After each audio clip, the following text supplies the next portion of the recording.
Hey everybody, Jonathan Broadbent here, your host of UnWoke Academy. If you're in the private membership association, this spreadsheet will look familiar to you. Don't worry if you're not. There is no requirement that anybody looking at this, sharing this information, or taking part in the conversation around what's woke and what's not be in the private membership association. If you're not up to speed on all things unwoke and the reason that the private membership association evolved out of it, I suggest going back and watching some of the older episodes. Ultimately, in a nutshell, the objective and our mission is to expose woke influence on Wall Street. That's all the negative stuff that we keep hearing about and nobody seems to actually really like the critical race theory, DEI stuff, the ESG, corporate equity index, which we've covered in great depth, and the lack of privacy that seems to evolve out of much of what happens on Wall Street. In today's episode, we are going to explore our research into finding the non-woke. And the easiest starting point is with the actual investments. And what I mean by that, well, not a lot of people understand that mutual funds are actually a manager that is making decisions for you on how to invest your money. Many of those managers, as we've unfortunately uncovered and disclosed over the past couple of years, have gone woke. That's because that's where the political pressure and money has steered them. But there's some bad stuff to be discussed in the woke, and we do that on a regular basis. And there are some things that I suggest should be avoided right now, like pharmaceutical stocks. I believe that they're being propped up artificially temporarily until the bad news and negative eventually hits them. And I'm predicting that pharmaceutical stocks are, well, to put it simply, not the right place to invest at this time, at least not the big mega cap, big pharma. In looking at this spreadsheet, this actually represents one of many different spreadsheets that we have that we are doing research on. And I want to show you how we do it and how we use this as a communication tool. So the first thing to know is that everybody that does join the Private Membership Association, by the way, we'd love to have you, but there is no obligation, as I said, to join. You can take whatever parts or the composite of the information that we share, both the finding the woke and discussing non-woke, anywhere you'd like. Caveat emptor, which means buyer beware. There is a caveat to that. If you take our research and go somewhere else and do your own thing with it, you're responsible for the results, not us. We will gladly share with you, and my intention is to do the things that we're doing at UnWoke Academy in a very public and open source way, which gives lots of information and data to you, the people, we, the people. And to use an analogy, which I've used often in my discussion, think of this like the health and well-being of your financial life. Many people have explored their relationship with big hospital, big pharma, and their nutrition, diet, and exercise. And many people are actually exploring doing things in a healthier way and creating healthier lifestyle for themselves. In similar fashion, I suggest ignoring anybody that tells you that some investment is bad and therefore some other investment is good, and trying to sell you on some sort of precious metal or crypto or something. Those are people that are selling product. We don't have a product at UnWoke Academy. We're not affiliated with anything that we are discussing, and we have nothing to gain or lose with whatever decisions you make. And that includes wherever it is that you do your investing. I built everything that I do professionally in that way starting over a decade ago, which leaves me and UnWoke Academy the freedom and autonomy to discuss all of these things openly and simply provide you with the information. So think of this like a nutrition label. I suggest thinking of all of the info that comes from woke Wall Street, and unfortunately, I am going to sort of draw a blanket statement and suggest that most all of Wall Street turned against Main Street America a long time ago. Take everything that you hear from the big mega globalist bank-owned Wall Street types of firms with a grain of salt. They have product to sell and they make a lot of money doing it. Which brings me to the ultimate underlying investments. As I mentioned, mutual funds are actually just a composition of a whole lot of other investments. The easiest, clearest way to start talking about what you actually own, and I'm going to insert a suggestion to kind of reframe thinking on investments in a slightly different way that I hope is more productive, helpful, and beneficial to society. Think of the investments you own as having influence on society. When you hear people talk about capital markets, what that really means is, where is the money going? What companies are getting funded and which aren't?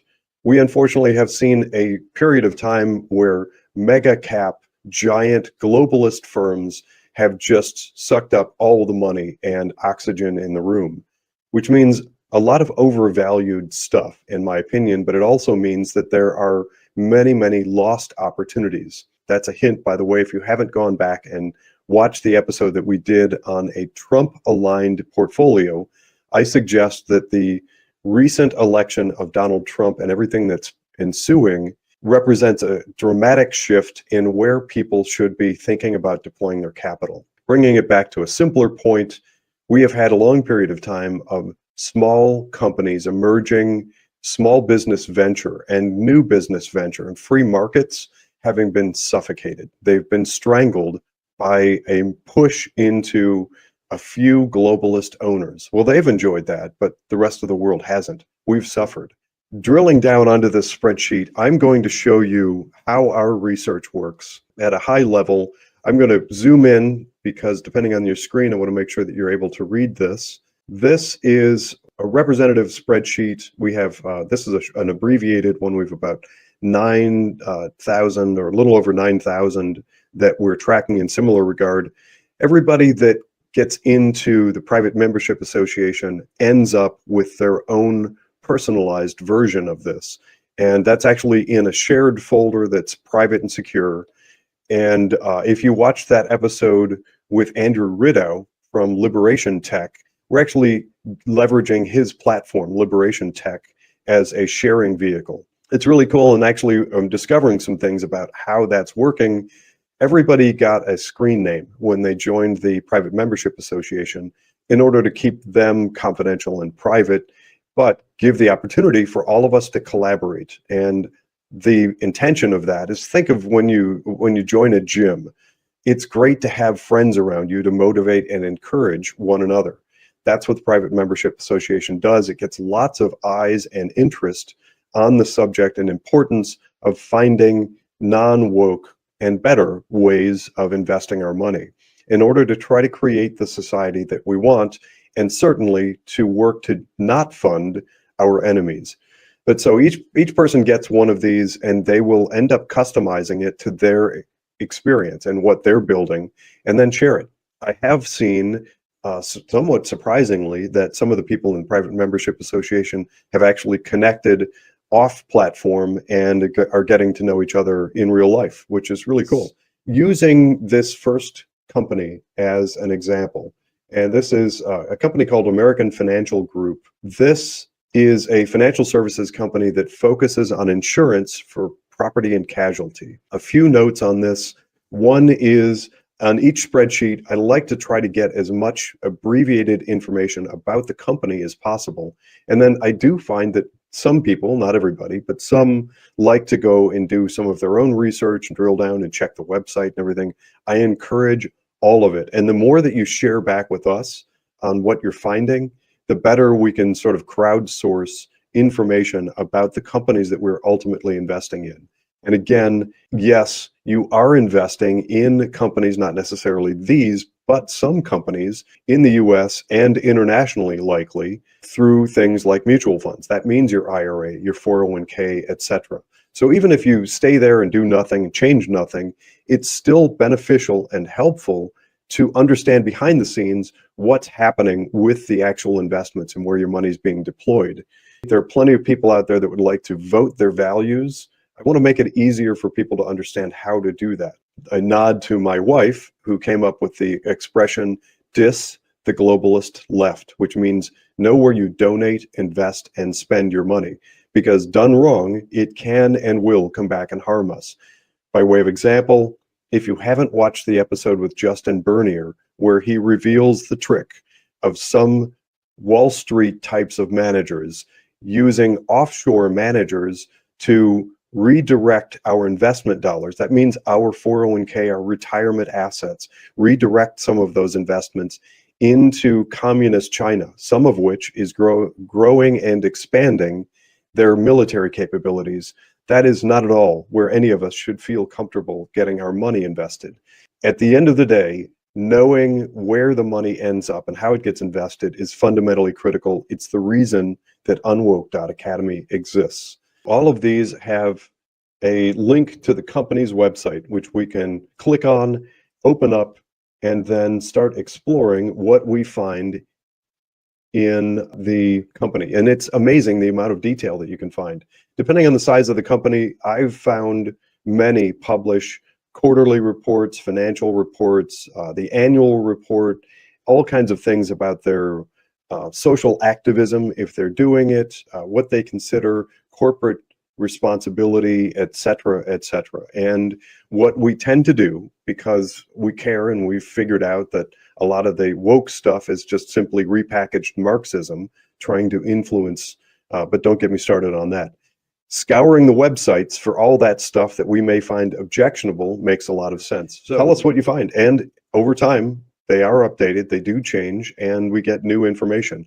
Sharing it in our group makes a lot of sense.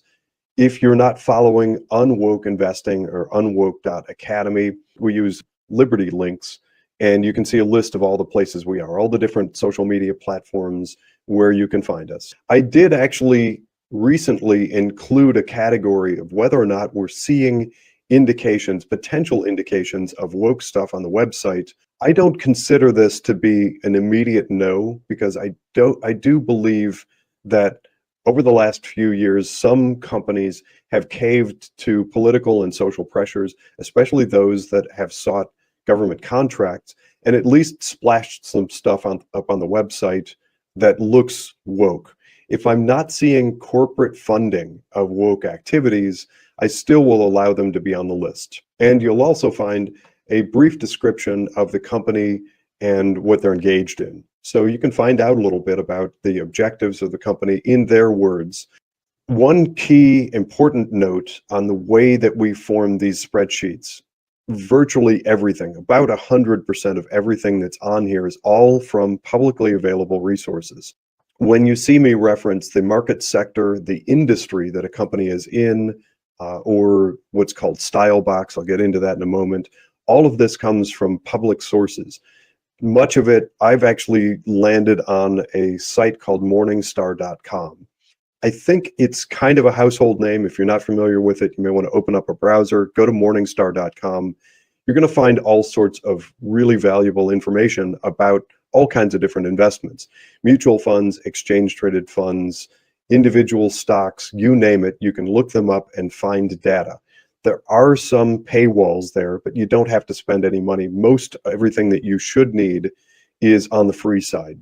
That's Morningstar.com. Using this first company, again, as an example, you'll see here that they have an Inspire score of 47. Do you remember the conversations we've had with Matt and Drew from Inspire Advisors?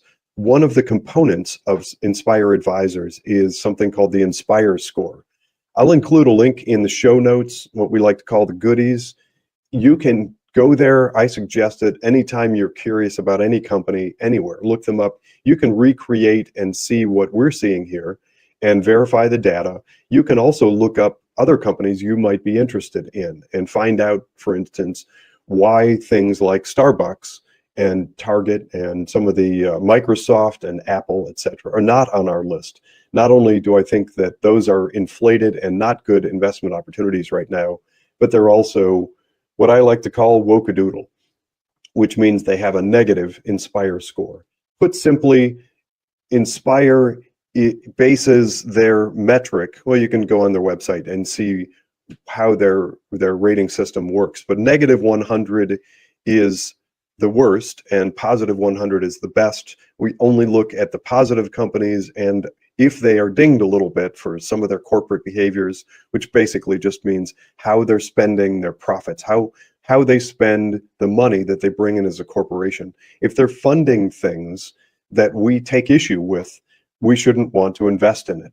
And as a connected note, anybody out there that is concerned with today's social issues, today's geopolitical issues, like the voting machines that seem to take extra long, cost a lot more money, and cause delays in our elections results, or the pornographic material coming through publishers and being pumped into K through 12 education, or the companies that are fighting against free speech or trying to end our Second Amendment rights, any of those sorts of things, we want to comment at unwoke.academy, not only on the bad companies that are doing bad things and then expose them and what they're doing that's bad, but also find positive alternatives and fund them, because ultimately where we put our money is where society is going to go. I hate to say it, but that's true. What we fund becomes reality. That's the purpose and point and mission behind unwoke.academy.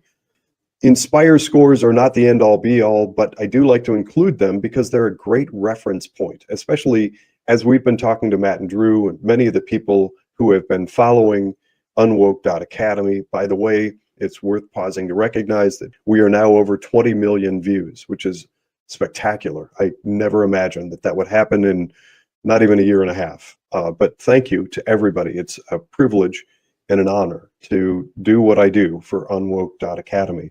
The Inspire score, the only things you're going to see on here are positive numbers. And if you want to go and see what's happening with their number, you can look them up either by going to the Inspire score site and typing in the name or what's called a ticker symbol. If you're not familiar with a ticker symbol, don't worry, that is, in short, it's just sort of an abbreviation of the company that's used on an exchange to reference a company that's publicly traded or a manager that's publicly traded. Here's a pro tip. If you're not already aware, mutual funds, which are still probably arguably the most common investment vehicle, are all represented by a ticker symbol that is 5 letters ending with the letter X. So if you have a 401k or somebody somewhere has put you in different investments in an IRA account, look for 5 letters ending with the letter X. And another pro tip, once you have any ticker symbol, the company itself or the mutual fund, you name it, open up any browser. I recommend Brave, but that's just me. Open up any browser and type in that ticker symbol. If it's a short ticker symbol like F is for the company Ford, or GM is for General Motors, those are not recommendations, by the way, to buy those companies. I don't think you should have them in your portfolio. But clearly, your search results for the letter F are going to be astronomically large. But if you type in F and then add the words stock price, you will find all sorts of information, and it's going to show you Ford Motor Company. In very similar fashion, if you have a mutual fund that ends in the letter X, as I said, it's going to always be 5 letters ending with the letter X. Type that into your browser and you will find a great deal of information, which brings us back to this sheet. These companies on our sheets that we manage and maintain for conversation are exactly the same way. If you have a browser open, you can type in the ticker symbol. So in that top case, using American Financial Group as an example, we can type in AFG stock. When you hit enter, you're going to get a great deal of information about that company, just about anything that you would want to know about American Financial Group.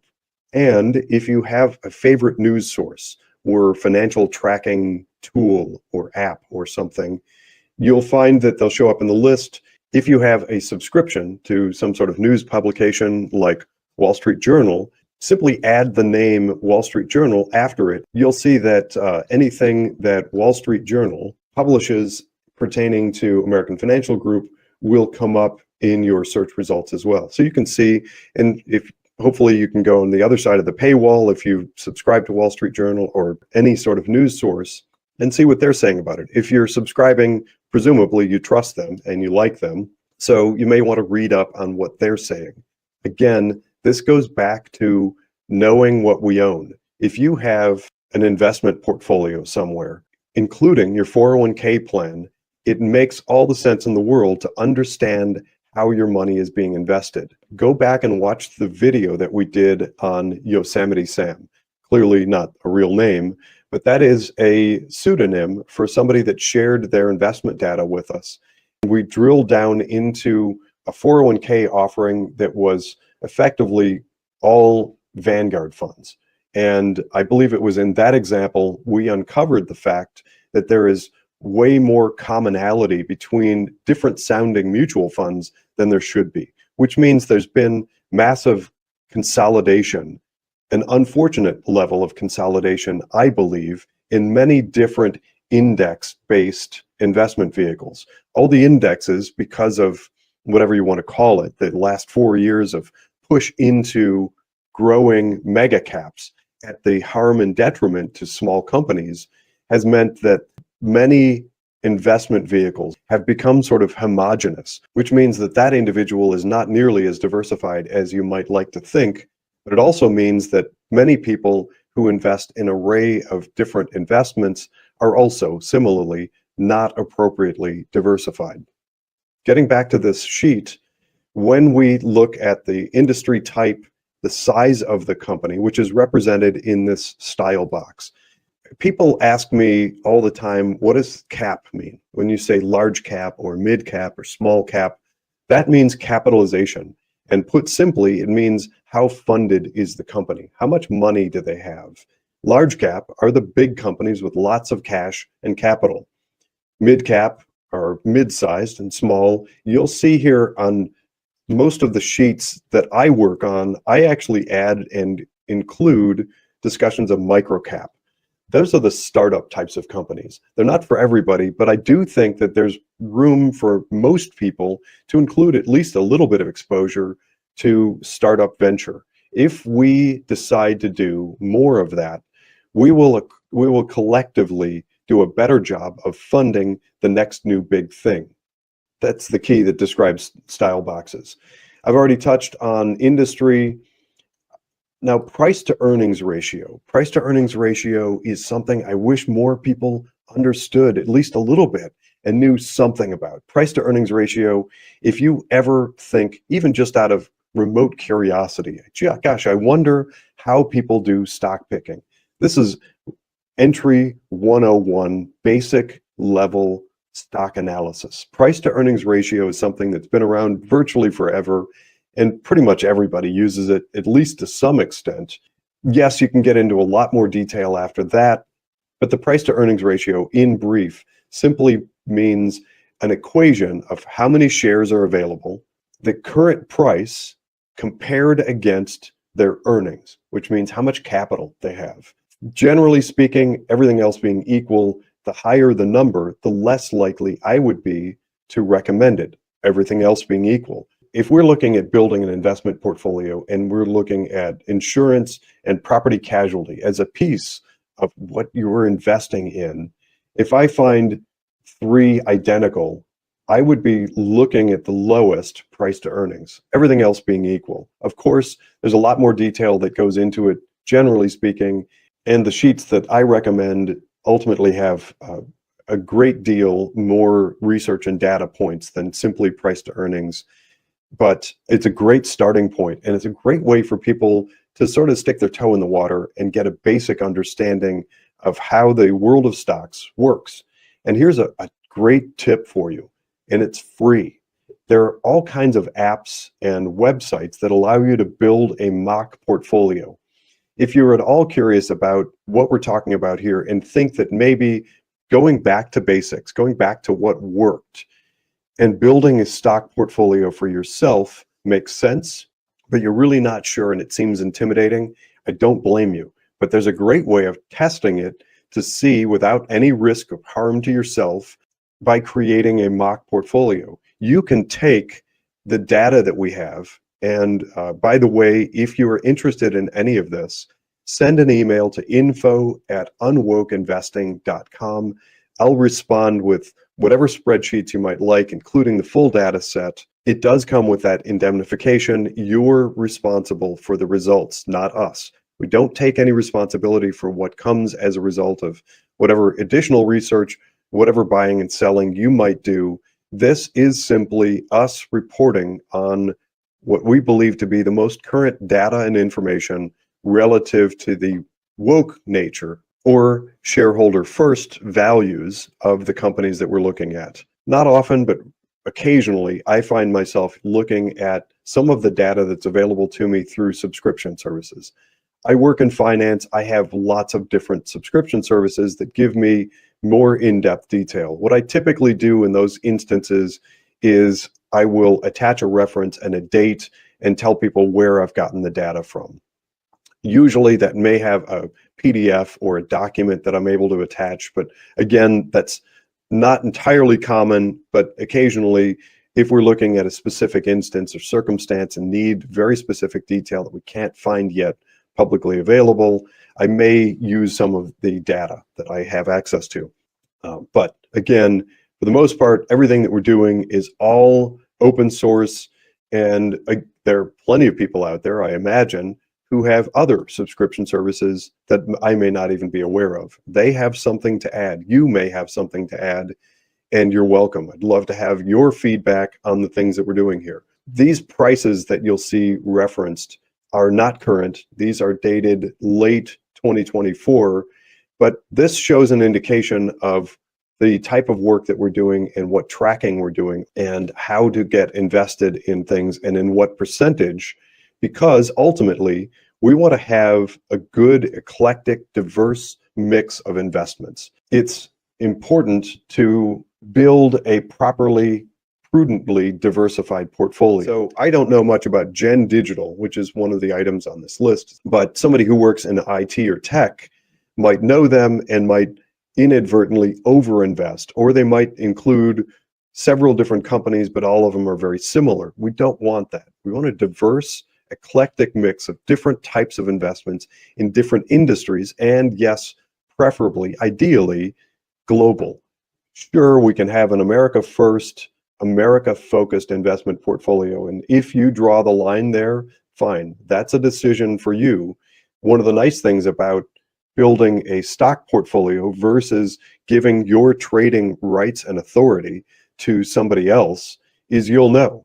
You can know all the time, and you hold the reins. It puts you in power. My point is, building an eclectic, diversified portfolio is really fundamentally important, and there's a connected point to that. Yes, occasionally I do hear from people who are either interested in or doing day trading.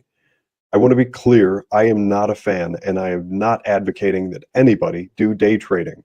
I have yet to meet somebody who long-term has done a good job of viably building themselves wealth.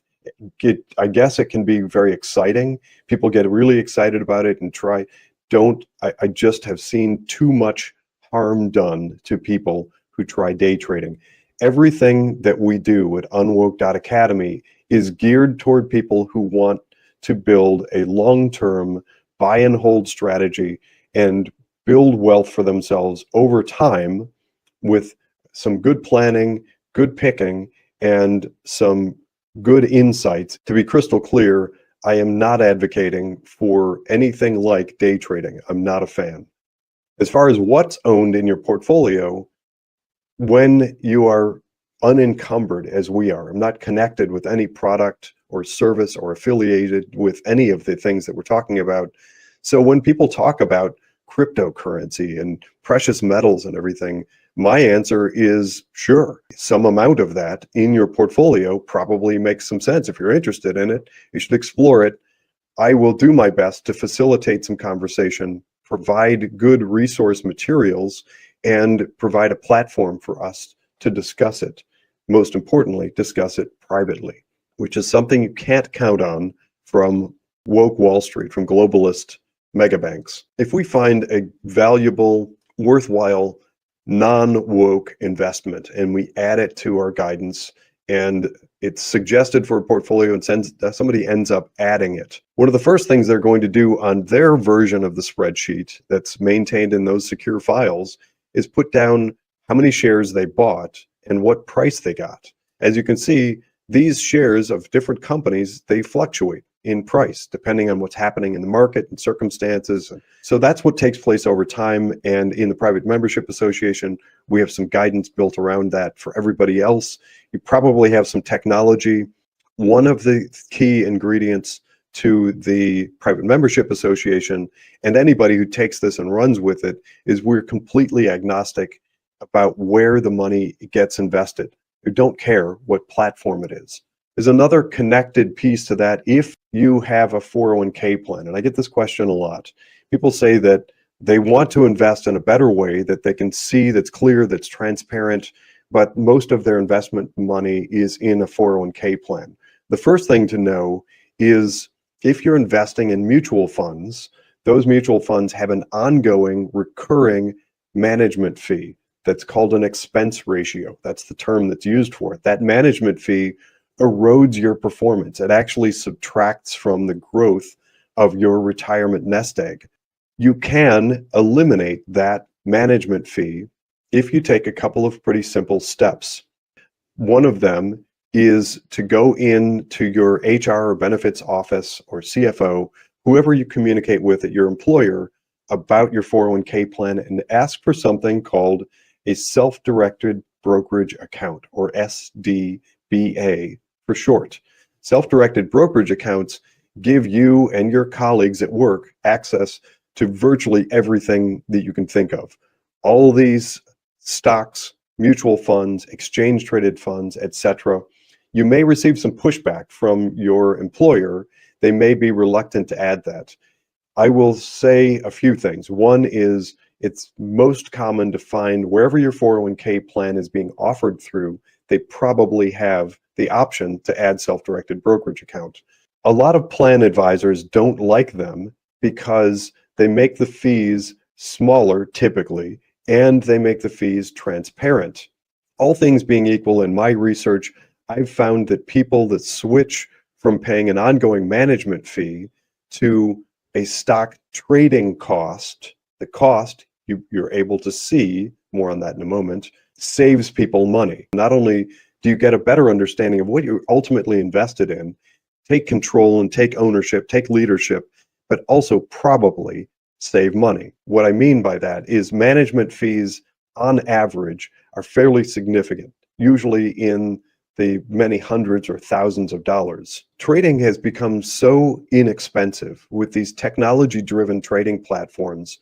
If you're interested in doing some back-of-the-napkin math on that, I can help guide you through that.